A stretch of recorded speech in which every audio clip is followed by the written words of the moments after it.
Hello అండి, అందరికీ నమస్కారం. Welcome to NDT veg food. ఈరోజు అయితే బీరకాయ పచ్చిమిర్చి పచ్చడి చేస్తున్నాను నువ్వులు వేసి. టేస్ట్ చాలా బాగుంటుంది. ఎప్పుడు చేయని వాళ్ళైతే ఒకసారి ట్రై చేయండి. ఇది రోటి పచ్చడి కాబట్టి ఇంకా టేస్టీగా ఉంది. దాంట్లో ఆవు నెయ్యి వేసుకొని తిన్నాము. చాలా చాలా బాగుంది. మీకు నచ్చితే తప్పకుండా ట్రై చేయండి.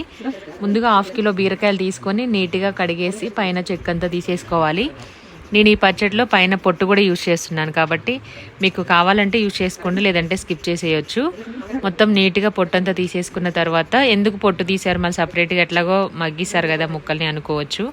పొట్టుతో ఉడకాలంటే చాలా టైం పడుతుంది, ఆయిల్ ఎక్కువగా పడుతుంది, టైం కూడా ఎక్కువ తీసుకుంటుంది. కాబట్టి పొట్టు తీసేసి దాన్ని నీట్గా వాష్ చేసుకొని అవసరం ఉన్నంత వరకే, మనకి నీట్గా ఉన్నంత వరకు పొట్టు తీసుకొని కడిగేసి సాల్ట్ వేసి ఒక 2 సార్లు తర్వాత ఫస్ట్ కడాయిలో పొట్టు వేసుకొని కాసేపు మగ్గించుకున్న తర్వాత ముక్కలు వేసేసుకుంటే ఫాస్ట్గా ఉడుకుతుంది. పొట్టుతో సహా కట్ చేసి వేసుకుంటే కొంచెం టైం పడుతుంది బీరకాయ. ఒకసారి మీకు కావాలంటే ఎక్స్పీరియన్స్ చేయొచ్చు. ఇప్పుడు స్టవ్ ఆన్ చేసుకొని ప్యాన్ పెట్టుకొని దాంట్లో 2 స్పూన్స్ ఆయిల్ వేసుకొని ఒక 15 వరకు పచ్చిమిర్చి, కొంచెం 1 స్పూన్ జీలకర్ర వేసుకొని ఫ్రై చేసుకోవాలి.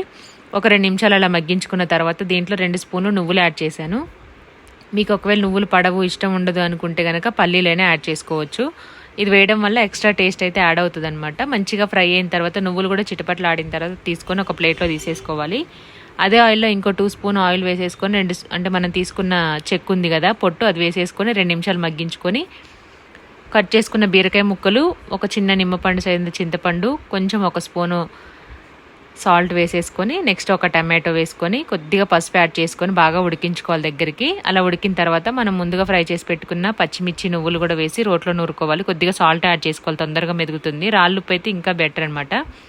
ఇలా కొంచెం నలిగిన తర్వాత మనం ఉడికించి పెట్టుకున్న బీరకాయ పొట్టు ముక్కలు, చింతపండు, టమాటో ఇవన్నీ కూడా వేసుకొని మళ్ళీ ఒకసారి నూరుకోవాలి. రోట్లో నూరిన ఫ్లేవర్ ఆ టేస్ట్ ఉండాలంటే మరీ మెత్తగా చేయకూడదు పచ్చడిని, అప్పుడు మిక్సీలాగే అయిపోతుంది. కాబట్టి కొంచెం ఒక్క ముక్కగా ఉండేలాగా దంచుకోవాలి. ఒక 2 మినిట్స్ 3 మినిట్స్ అయితే పచ్చడి నలిగిపోతుంది. దాని తర్వాత పోపు వేసుకోవడమే.